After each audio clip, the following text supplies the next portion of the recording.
हाय friends, myself हर्ष।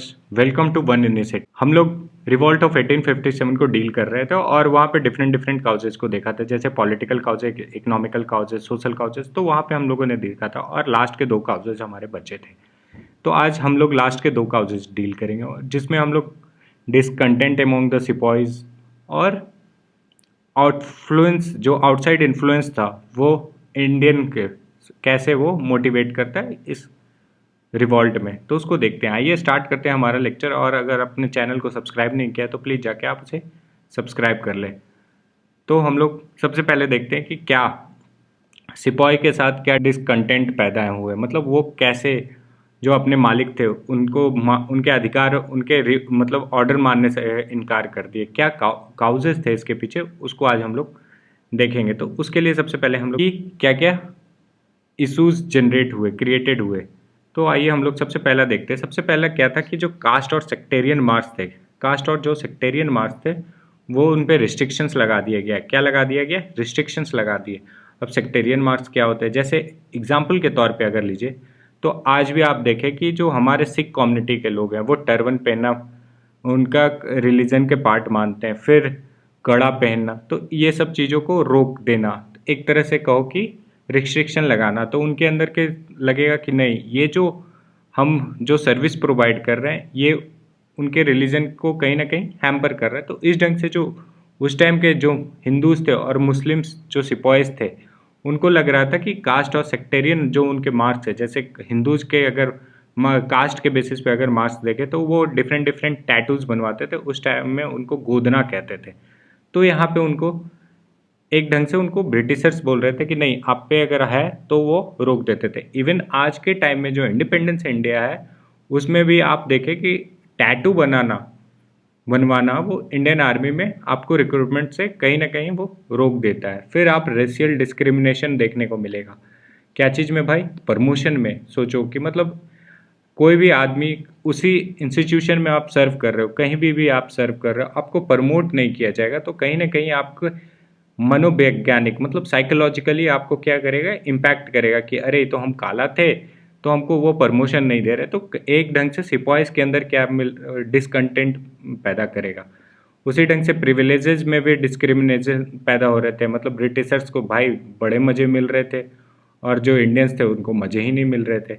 और हमारा बढ़ते हैं नेक्स्ट पॉइंट की तरफ। नेक्स्ट पॉइंट है जनरल सर्विस एनलिस्टमेंट एक्ट। अब इसको समझने से पहले एक बात और जान लीजिए। ब्रिटिशर्स जो थे ना, बहुत ही मतलब कोई भी चीज़ करने से पहले ना वो लॉ बनाते थे। जब वो लॉ बनाते थे तभी उस चीज़ को लागू करते थे, बिना लॉ के वो कुछ नहीं करते थे। इसीलिए रेगुलेटिंग एक्ट देखेंगे, चाहे पिट्स इंडिया एक्ट देखेंगे, डिफरेंट डिफरेंट एक्ट देखेंगे, वो पहले लॉ बनाएंगे तब वो, चाहे वो लॉ क्यों ना वहाँ के सोसाइटी के लिए अच्छा ना हो या उनके लिए अच्छा नहीं हो, लेकिन वो सबसे पहले लॉ बनाएंगे तभी वो करेंगे। तो अब आते हैं हमारा इसमें, ये जो लॉ था ये लॉर्ड कैनिंग के द्वारा इंट्रोड्यूस किया गया था। इसमें होता क्या था कि जो सिपाहीज थे, मतलब जो आर्मी में रिक्रूट हो रहे थे लोग, उनको कहीं भी सर्विस के लिए भेज दे रहे थे, कहीं भी, मतलब वर्ल्ड में कहीं भी अराउंड भेज देंगे। इसीलिए आपको पता चलेगा कि फर्स्ट वर्ल्ड वॉर में, सेकेंड वर्ल्ड वॉर में इंडियन का बहुत ज़्यादा कंट्रीब्यूशन आपको देखने को मिलेगा, लेकिन आज भी वर्ल्ड उसको रिकॉग्नाइज नहीं करता।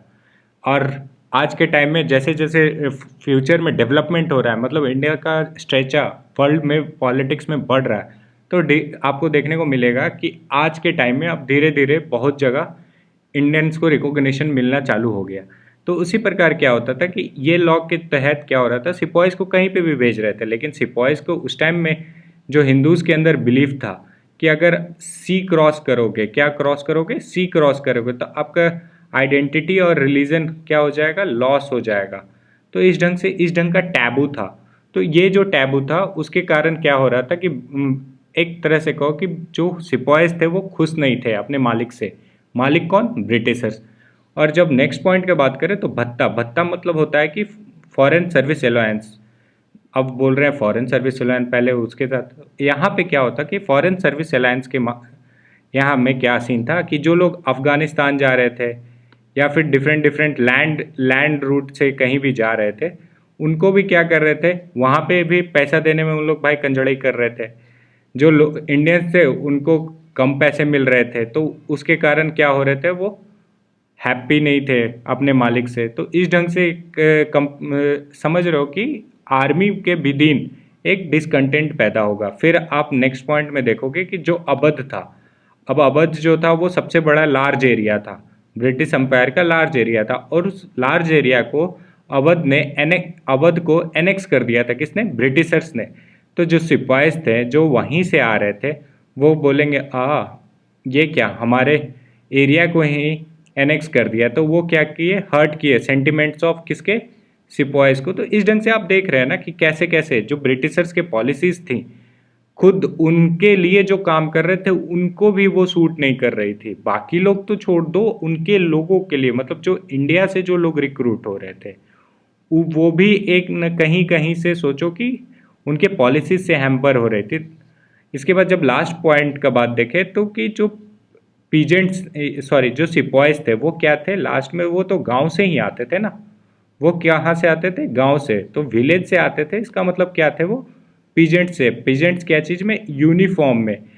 तो मतलब कि अगर जो पीजेंट्स के साथ जो हमने लास्ट वीडियो में देखा था कि पीजेंट्स के साथ भी जो ब्रिटिशर डिफरेंट डिफरेंट पॉलिसीज ला रहे थे, जैसे तो वो पॉलिसी जो अडॉप्ट कर रहे थे उसके कारण क्या हो रहा था? हार्डशिप मेजर हो रहे थे ब्रिटिशर्स का। पॉलिसीज का बात करूँ तो आप वहाँ पे समझो कि रौयतबारी हो गया, महालबारी हो गया, सिस्टम, ये सब जो थे वो क्या कर रहे थे? पीजेंट्स को एक्सप्लॉइट कर रहे थे। उनके जो फैमिली थे वो हार्डशिप मेजर कर रहे थे। तो कहीं ना कहीं वो भी एक ढंग से सिपाही जो थे वो एग्रीवेटेड हो जा रहे थे। तो इस ढंग से आपको पता चलेगा कि पूरा जो सिपाहीस था इनके अंदर क्या हो रहा था? डिसकंटेंट पैदा हो रहे थे। तो इसके कारण क्या होंगे कि सिपाहीस जो है ये म्यूटनी को लीड करेंगे एक टाइम के लिए, फिर वो फर्दर जो अपना लीडरशिप है वो बहादुर शाह को दे देंगे जो मुगल एम्पायर के लास्ट एम्पायर थे। आउटसाइड इन्फ्लुएंस देखते हैं। आउटसाइड इन्फ्लुएंस में क्या आपको देखने को मिलेगा कि जो आउटसाइड जो मतलब इंडिया के जो बाहर ब्रिटिशर्स के कारनामे थे वो कैसे यहाँ के लोगों को इम्पैक्ट करेंगे। तो जनरली ब्रिटिशर्स न बाहर जो जो बैटल्स लड़ रहे थे वहाँ पे उनको लॉसेज और सेटबैक्स लगेंगे। उसके कारण क्या होगा कि यहाँ के जो लोग हैं, जो इंडिया के लोग हैं, उनको क्या मिलेगा कि एक साइकोलॉजिकली पुश फैक्टर मिलेगा कि वहाँ भी पे ब्रिटिशर्स अगर हार रहे हैं तो इंडिया के विद इन भी वो हार सकते हैं। तो इस ढंग से क्या करेगा, ये सब आउटसाइड जो इन्फ्लुएंस है वो इंडिया के लोगों को प्रेरित करेगा कि नहीं, ब्रिटिशर्स को भी हम इंडिया के विद इन हटा सकते हैं। अगर जो जहाँ पे उनको पुशबैक लगा, मतलब जहाँ पे उनको लॉसेस लगे, वो एग्जांपल के तौर पे अगर देखें तो वो है फर्स्ट अफगानिस्तान वॉर। वहाँ पे ब्रिटिशर्स को हैवी लॉस हुआ। फिर पंजाब वॉर में हैवी लॉस हुआ। क्रीमियन वॉर में हैवी लॉस हुआ। फिर लॉस ऑफ अमेरिकन कॉलोनीज। तो इस ढंग से ये जो यहाँ पे जो सेटबैक लगा वो यहाँ के लोगों को एक ढंग से साइकोलॉजिकली स्ट्रेंथन किया कि नहीं, ब्रिटिशर्स को अब विद इन इंडिया भी हम लोग म्यूटनी के थ्रू, मतलब with the help of arm, यहाँ से हम लोग हटा सकते हैं। तो गाइज हम लोगों ने यहाँ पे सब कुछ को कवर अप कर लिया है जो हमारे काउजेस के पार्ट थे। अब हमारा जो नेक्स्ट पार्ट होगा उसमें हम लोग धीरे धीरे करके इन चारों को देखेंगे, और हम लोग जैसे कि बिगिनिंग और स्प्रेड ऑफ रिवॉल्ट को देखेंगे, सॉरी। और गाइज अगर आपको रिवॉल्ट और रेवोल्यूशन में डिफरेंस नहीं पता है तो प्लीज़ आप कमेंट कीजिएगा, हम रिवॉल्ट और रेवोल्यूशन में डिफरेंस बताएंगे आपको एक नया वीडियो बना के। फिर सप्रेशन ऑफ रिवॉल्ट क्या होता है, इस सबको हम लोग डिस्कस करेंगे आने वाले वीडियो में। अगर गाइज आपको यह लेक्चर अच्छा लगा तो प्लीज़ इस चैनल को सब्सक्राइब करें। और guys thank you so much.